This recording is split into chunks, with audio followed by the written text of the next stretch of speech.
Islam Moors, Islam Moors, Salam Alaikum, Shabbat Shalom, Shalom. Man, like I just went live like 2 minutes ago. I goes upstairs and the Empress, she looking at something that's important, right? Trying to understand what Trump is talking about. Talking about the gold. I'ma bring back the golden ages of the USA. What? First of all, the only golden ages I know about is the golden age of the Moors. Read book, The Golden Age of the Moors. Yes. And the USA, that's a corporation. That's a business. What?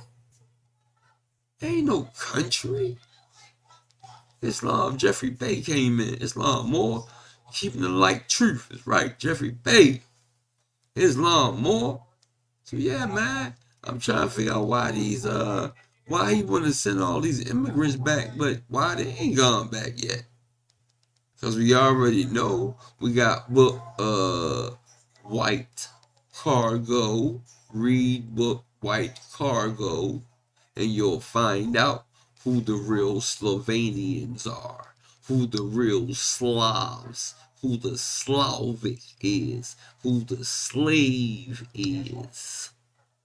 And then shouts to Jeffrey Bay.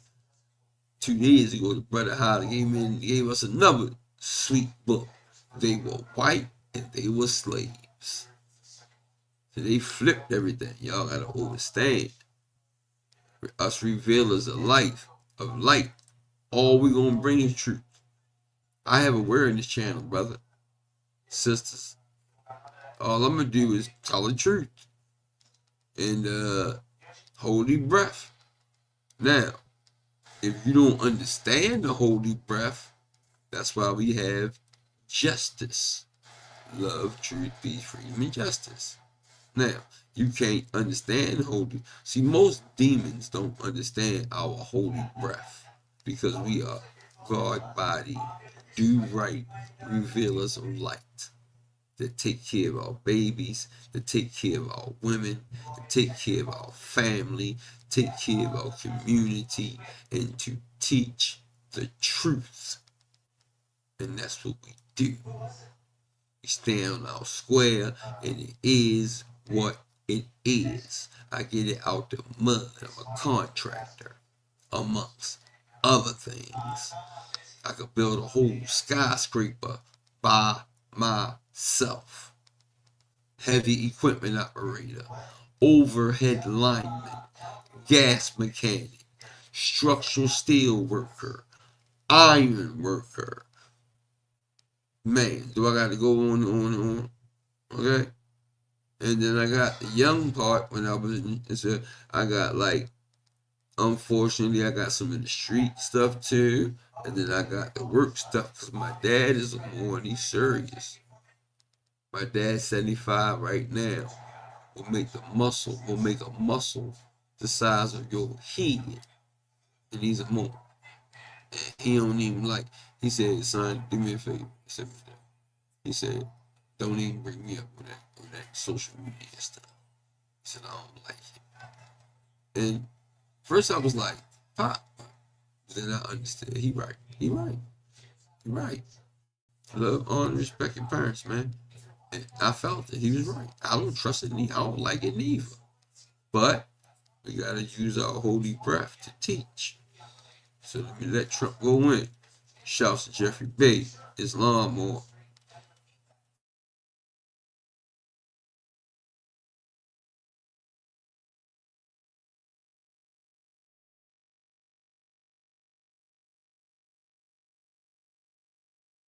them pretty well. I think it's very hard for a political group to say, let's charge people 45% more. So I think we're in good shape, but we're actually doing a reduction for business and small businesses where you're going to bring it down to 15%, which is really something. And by the way, speaking of you, and you've done a fantastic job, but I hope you start opening your bank to conservatives because many conservatives complain that the banks are not allowing them to do business within the bank, and that included a place called Bank of America. This conservative, they don't take conservative business. And I don't know if the regulators mandated that because of Biden or what, but you and Jamie and everybody, I hope you're going to open your banks to conservatives because what you're doing is wrong. Mr. President, I'll say that your friend Gianni said hello, told me to tell you hello, and we look forward to sponsoring the World Cup when it comes, both this summer for the club and next year. So thank you for getting that for the United States. Thank you very much. Thank you, Mr. President. We'll now go to Anna Butin. She's executive of Banco Santander, one of the big European banks, and also in the US. So, Anna. Mr. President, congratulations on a historic victory. Thank you. Thank you. Man, Islam, pause. So you mean to tell me that America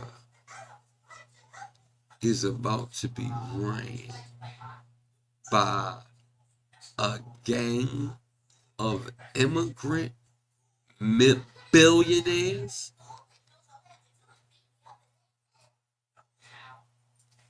Man, they're gonna create a utopia. Man, what you think they're gonna do? Nothing right by us. They ain't never done nothing right by us, bro. They scared of us. Because they know that we might, and we strong, and we smart. We got high IQs. So they know this stuff, man. They know this stuff, man. That's why they keep trying to create all these situations to get rid of us. But every time I turn around, the war's always alright.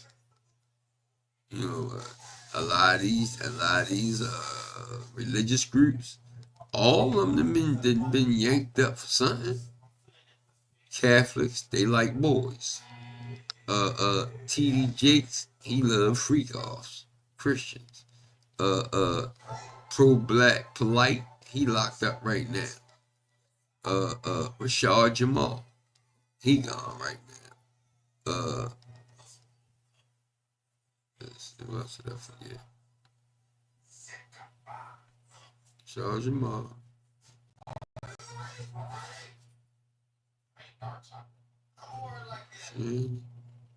Oh, and then you got the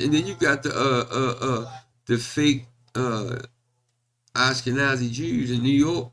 They got caught illegally digging a tunnel to child sex traffic.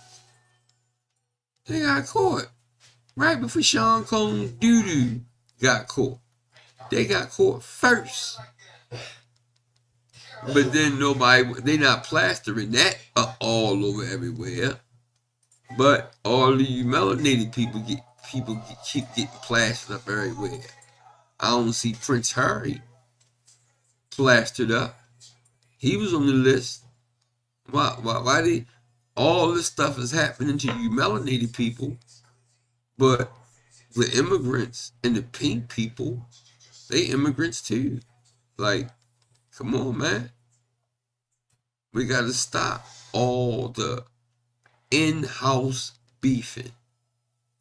We are the only nation that all we want to do is kill each other about nothing. It's 50-year-old rappers right now beefing about stupid shit. 50-year-old rappers beefing about shit that happened 30 years ago, man. But they ain't got nothing better to do with their demonic asses. Let's listen to some more, man. Wow.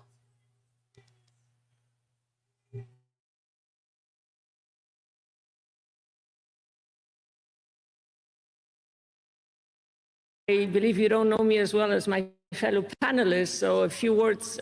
Santander is one of the largest banks in the world by number of customers, 170 million. That's more than my friend Brian or my friend me have. Wow. And those, They fixed the regulation. that's coming, that's coming. That was cheeky.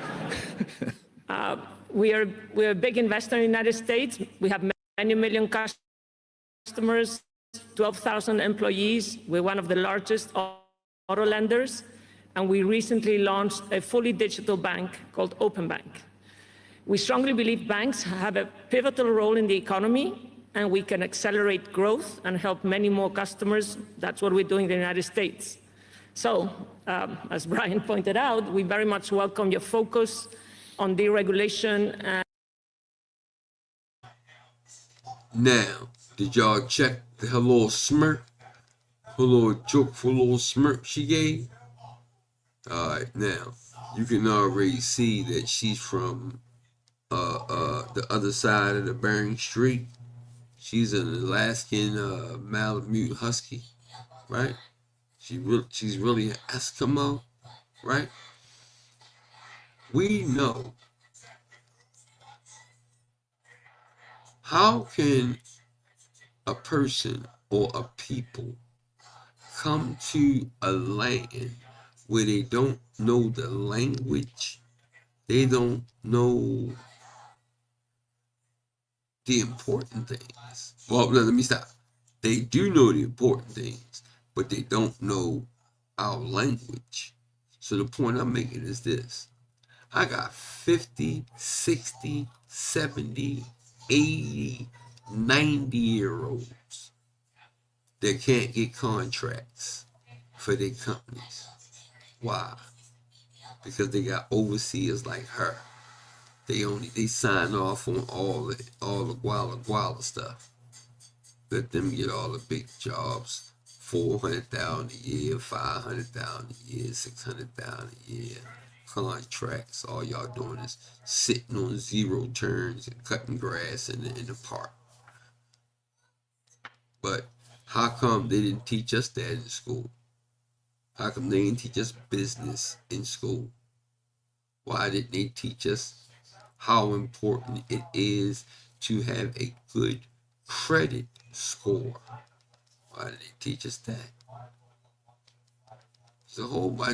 Why didn't they tell us the difference between a C Corp, a S Corp, a LLC? What is it? Like, how do these people come into our country and they doing better than us, and we've been here for thousands of years? Because they always set someone in the position to sign off on work for the op. But when I come walking in there to try to get a contract, we ain't got nothing for you. Or it's meager means, it's petty shit. So now we already knew it though. They got an inside person that's signing off on all the contracts for them, for the big jobs. How does a person that don't speak the language driving around in the F-650 Super Duty? I said 650. Yeah. Because somebody said to me the other, because they work. Man, no, they don't, bro. I'm a foreman, bro. I've ran crews of gualas.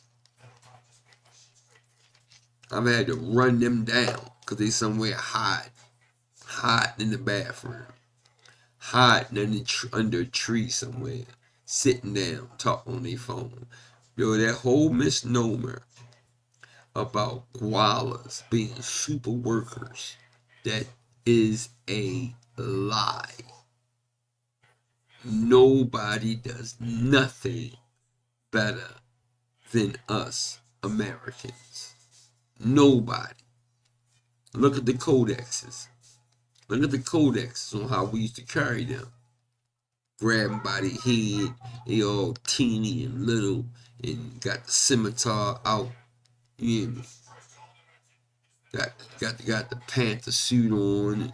You know what I mean? Oh, that's a leopard suit you got on. It's either leopard That's a Panther suit he got on in the picture. But look at the codexes. Look at the codexes. And you'll see how we always been carrying y'all. Because you little and your IQs are too low. That's it. Let me let her finish.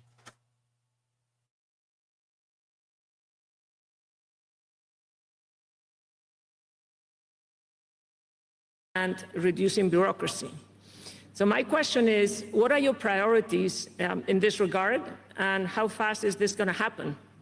Thank you very Well, much. I think it's going to, thank you and congratulations. I know very much about your bank, and you've done a fantastic job. Congratulations.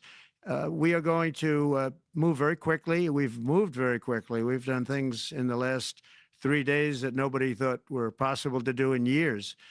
And it's all taking effect. It's going to have a huge impact on the economy, a huge positive impact. Money was being wasted on crazy things. I mean, the Green New Deal was such a total disgrace. How that was perpetrated, and it was conceived of by people that were average students, less than average students, I might add, and never even took a course in energy or the environment. It was just a game. Remember, the world was going to end in 12 years.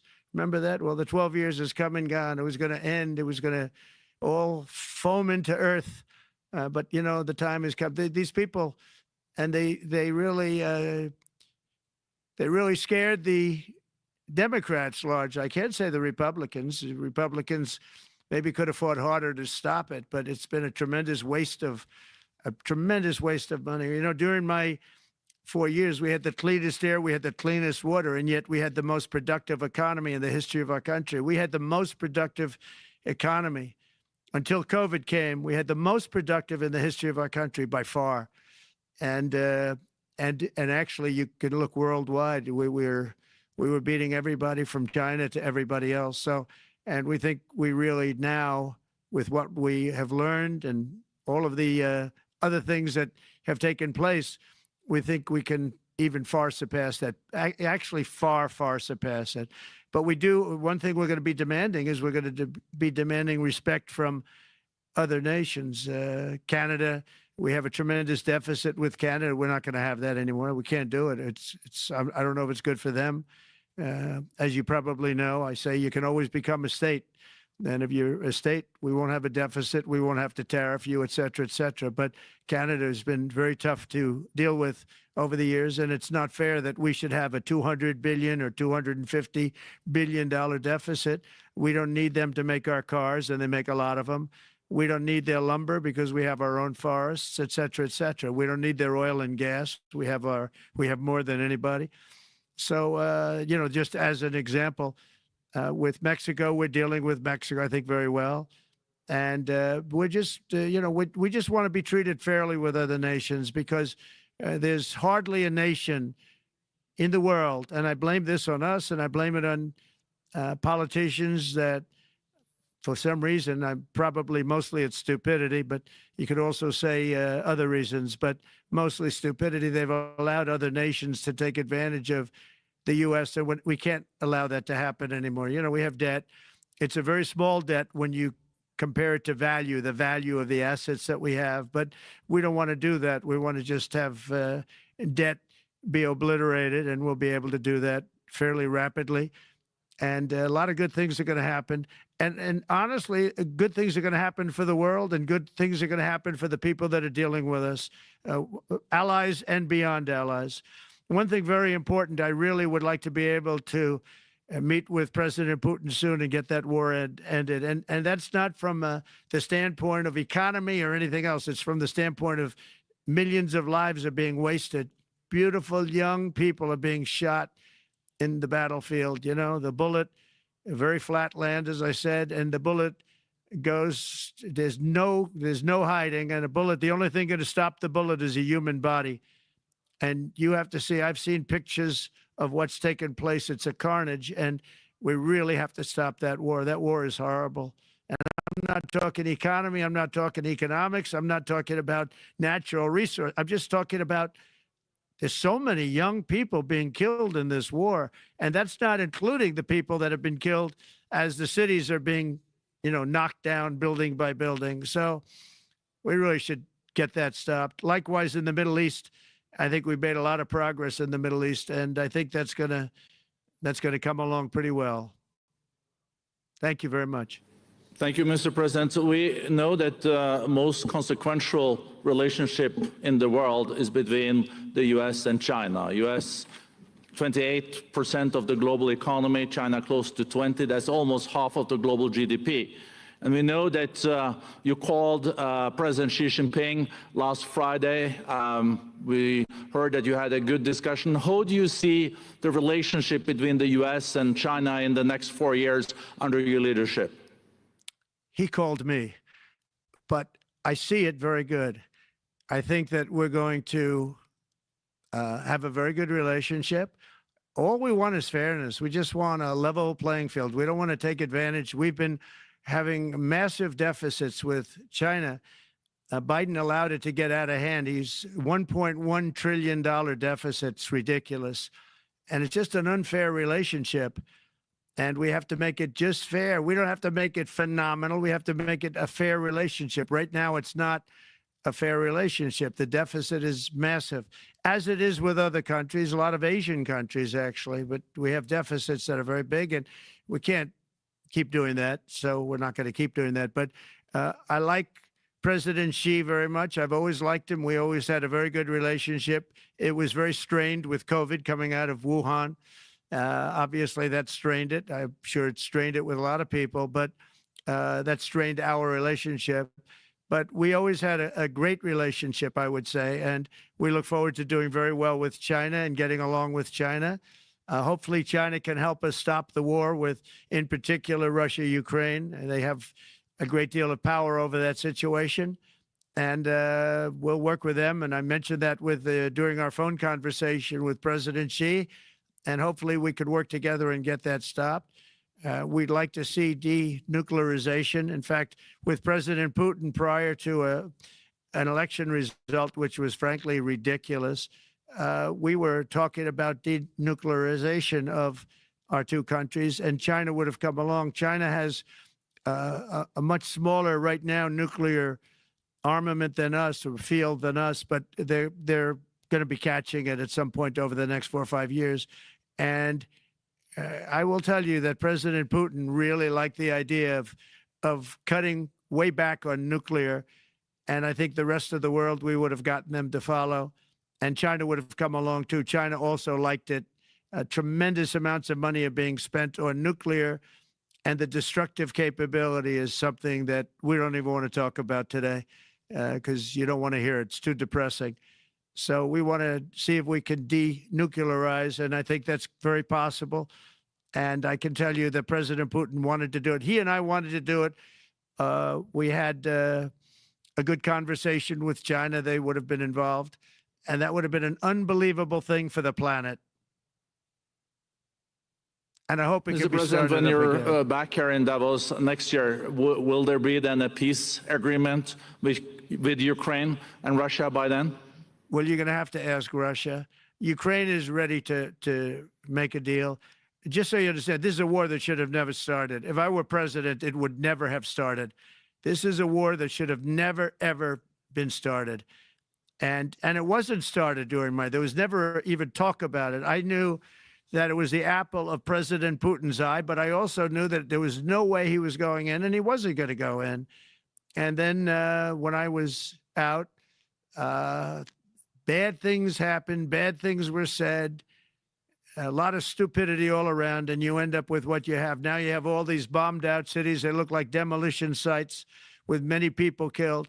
I think the thing that you'll see about Ukraine is that far more people have died than is being reported. And I've seen that. But far, far more people have died. When you look at a city that's become a demolition site where big buildings have been collapsed by missiles hitting them and everything else, and they say one person was slightly injured. No, many people were killed. Those are big buildings. I was surprised at how that was my business. These are buildings that go 2 and 3 blocks long. They're 20 stories high. They're big, powerful buildings, and they were knocked down, and there were a lot of people in those buildings that announced that 2 people were injured. That's not true. So I think you're going to find that there were many more people killed in Ukraine in the Ukraine war than anybody has any idea. But if you look now, so many of the people being killed are soldiers just facing each other with guns, rifles, and drones, the new form of warfare, drones.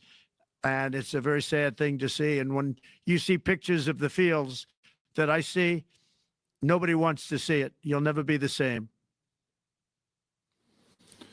Thank you very much, Mr. President, on behalf of all the 3,000 participants here in Davos. We really underline that joining us the 3rd day in your presidency, live taking questions here is so appreciated, and we are already ready for receiving you next year in person. So thank you very much, and all the best from Davos.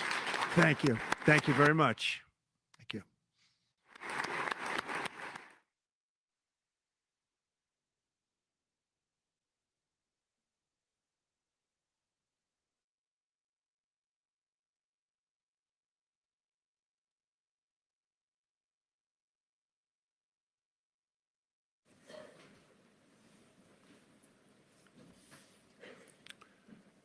Mr. President,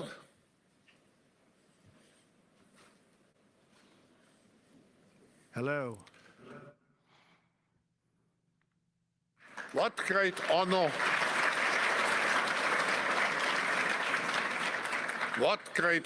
and pleasure to welcome you back to the Davos community. Just 4 days into your new mandate, we highly appreciate your presence with us today. We wish you all the best as you take on your critical work ahead. The global challenges we face today are monumental.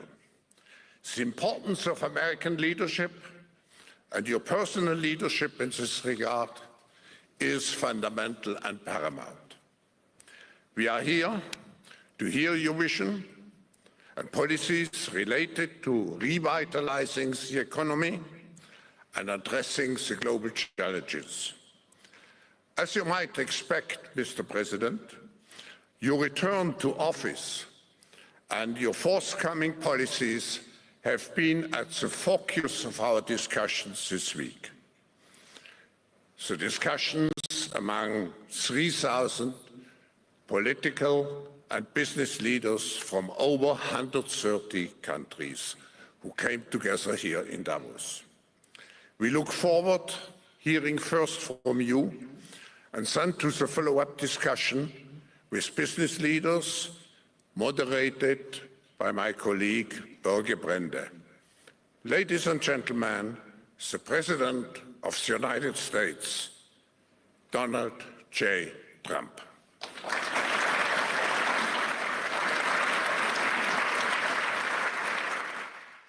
Well, thank you very much, Klaus, and hello to everyone in beautiful Davos. This has been a truly historic week in the United States. 3 days ago, I took the oath of office, and we began the golden age of America. The recent presidential election was won by millions of votes, and all 7, every one of them, all 7 swing states.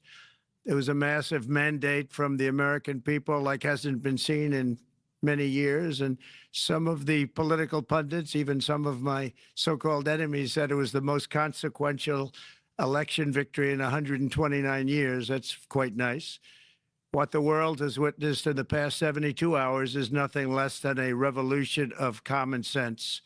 Our country will soon be stronger, wealthier, and more united than ever before, and the entire planet will be more peaceful and prosperous as a result of this incredible momentum and what we're doing and going to do.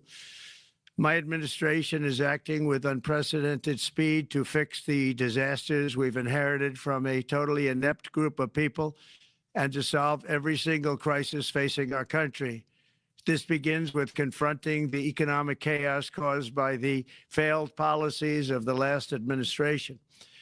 Over the past 4 years, our government racked up $8 trillion in wasteful deficit spending and inflicted nation-wrecking energy restrictions, crippling regulations, and hidden taxes like never before. The result is the worst inflation crisis in modern history and sky-high interest rates for our citizens and even throughout the world. Food prices and the price of almost every other thing known to mankind went through the roof. President Biden totally lost control of what was going on in our country, but in particular with our high inflation economy and at our border. Because of these ruinous policies, total government spending this year is $1.5 trillion higher than was projected to occur when I left office just 4 years ago. Likewise, the cost of servicing the debt is more than 230% higher than was projected in 2020. The inflation rate we are inheriting remains 50% higher than the historic target. It was the highest inflation probably in the history of our country. That's why from the moment I took office, I've taken rapid action to reverse each and every one of these radical left policies that created this calamity, in particular with immigration, crime, and inflation. On day one, I signed an executive order directing every member of my cabinet to marshal all powers at their disposal to defeat inflation and reduce the cost of daily life. I imposed a federal hiring freeze, a federal regulation freeze, a foreign aid freeze, and I created the new Department of Government Efficiency. I terminated the ridiculous and incredibly wasteful Green New Deal. I call it the Green New Scam, withdrew from the one-sided Paris Climate Accord, and ended the insane and costly electric vehicle mandate. We're going to let people buy the car they want to buy.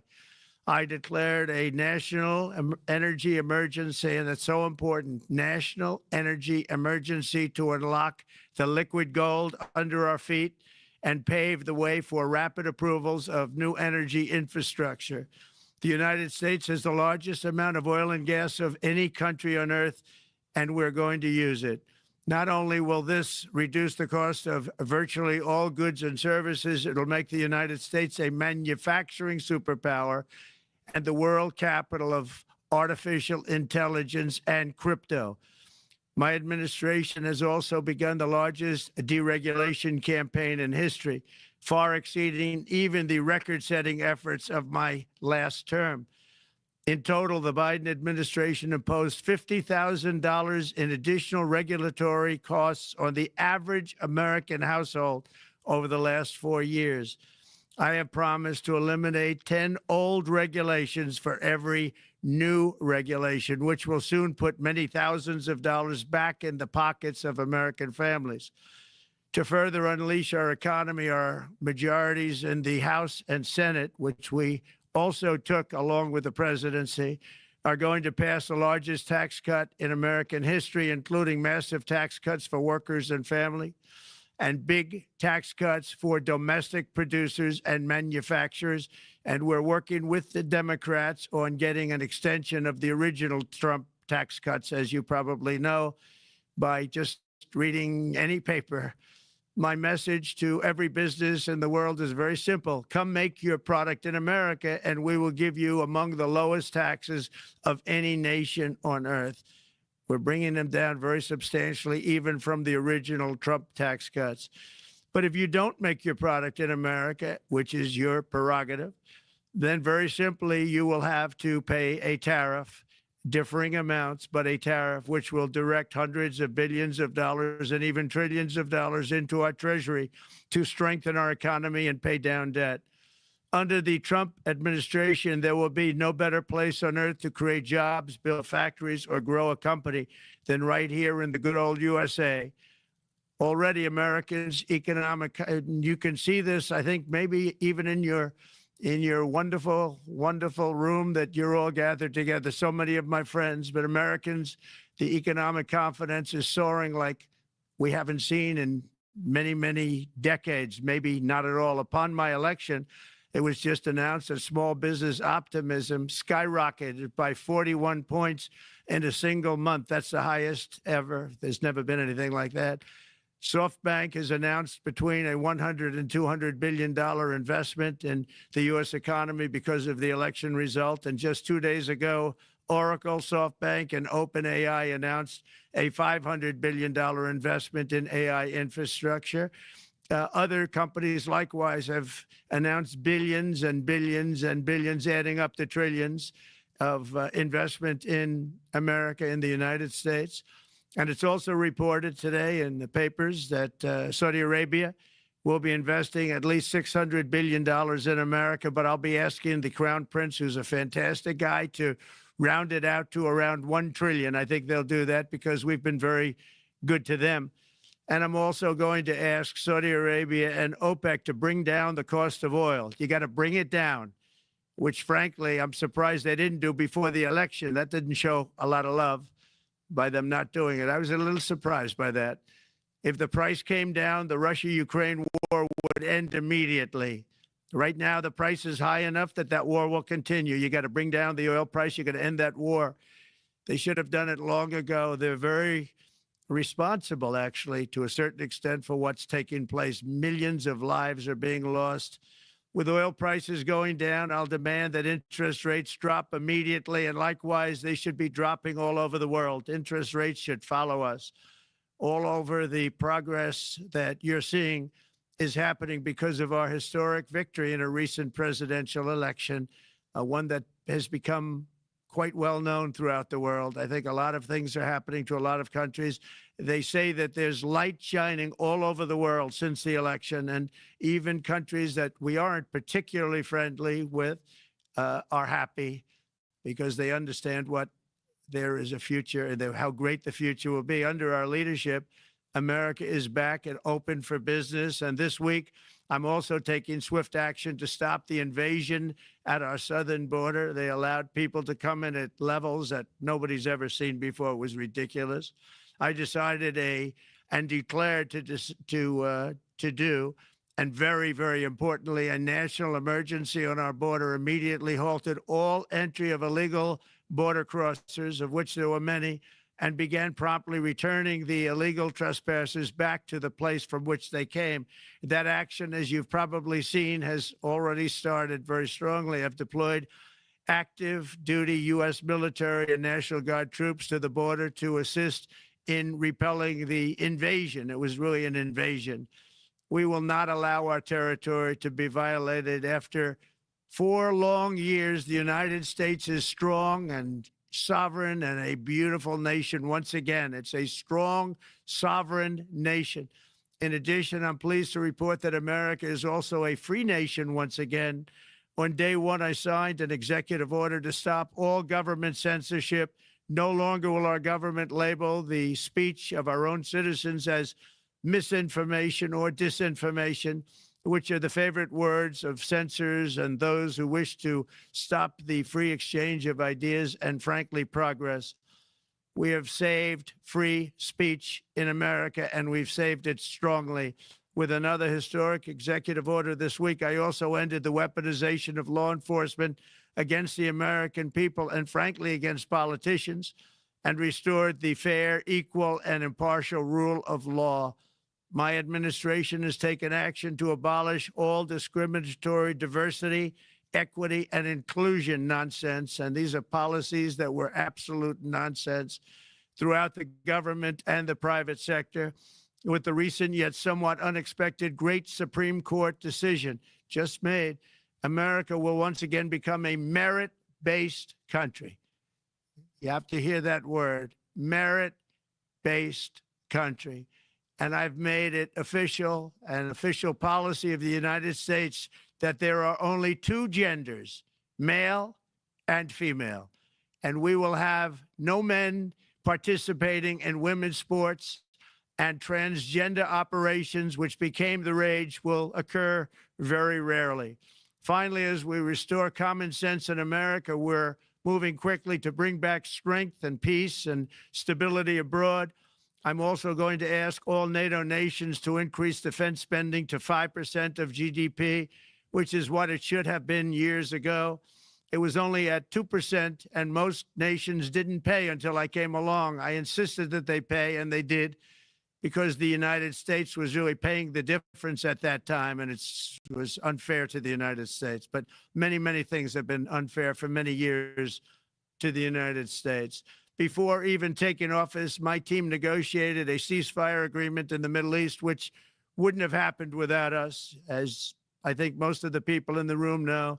Earlier this week, the hostages began to return to their families. They are returning, and it's a beautiful sight, and they'll be coming in more and more. They started coming back on Sunday.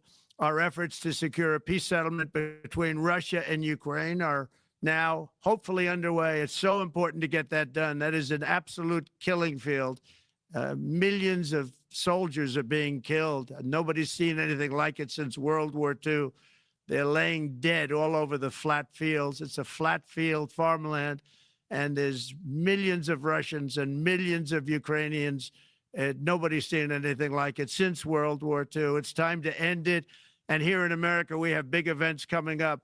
Next year, we have the 250th anniversary of America's founding. I'm so honored to be president during that. That's been a big event. They've been talking about it for 10 years.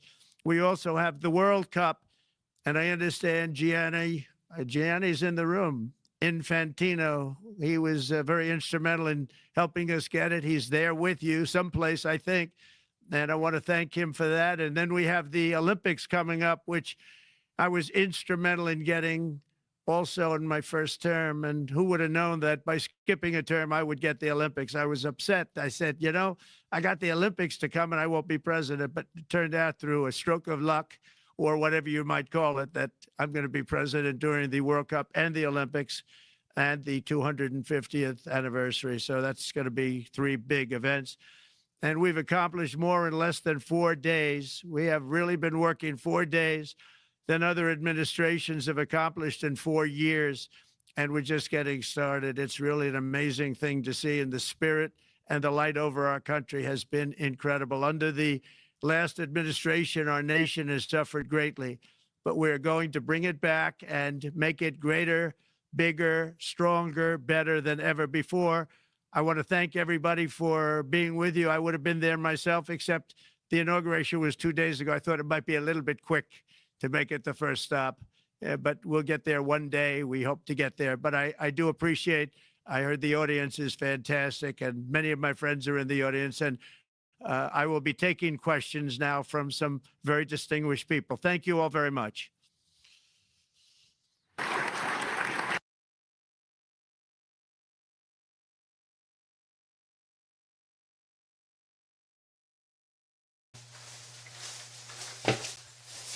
Islam, Islam, Islam. Salam alaikum, Shabbat Shalom, Shalom. Jeffrey Bay goes in. You already know. Colonists, immigrants, inquisitional implementation, operation of Rome. Shouts to Jeffrey Bay. Shouts to Jeffrey Bay. Islam more. Then he said new energy. Infrastructure. You know what the infrastructure is? The infrastructure is everything that's growing underground, like natural gas that you cook with, steam, water, electricity, sewage. All those pipes are underground. This is what the brother mean when he says infrastructure. Underneath. And I did the work, Mo. I did the work for 10 years, bro. I'm a lineman and a gas mechanic. I work for BG&E. I'm in a mass action lawsuit with them right now. 17 of us suing for discrimination and racism. For 4 years, we couldn't talk about it, bro. Well, like a lawyer said, y'all can go in now. So we going in now. Shouts to Jeffrey Bay. Already know. Already know. Salute. All right, y'all. Let me get out of here. Get with the family. I already know my wife looking at me like, yes. That's the garden boy. She don't blink, man. She fiery like me, boy. more biters, you hear me? And our puppies, oh my goodness, man. They know our questionnaire backwards. You hear me? Islam, man. Praise Allah. So I'm gonna get out of here, man. Let me deal with the family stuff and watch around, look around a little bit and see what's going on. The type of vibration and frequency I feel and energy is going on out here, man. It's getting crazy, boy. R.I.P. Irv Gotti, man. Why he would name himself after a Slavic mobster, I have no idea. What is his real name? That's not his name, man. I did the video. I know his name. I'm gonna put it up, y'all. I'm gonna put it up, man. I'm gonna put it up. Man, they keep saying Irv Gotti. Yo, they might be thinking you talking about the Irv Gotti with the mob in New York. Nah, he's talking about the record label owner of Murder Inc. Why would you name your label Murder Inc.?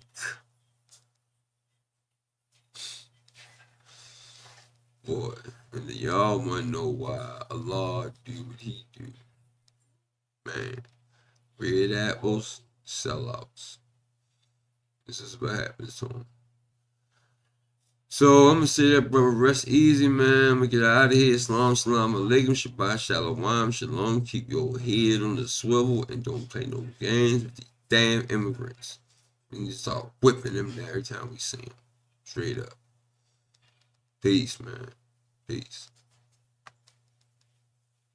Straight up. Did you get it, baby Jane?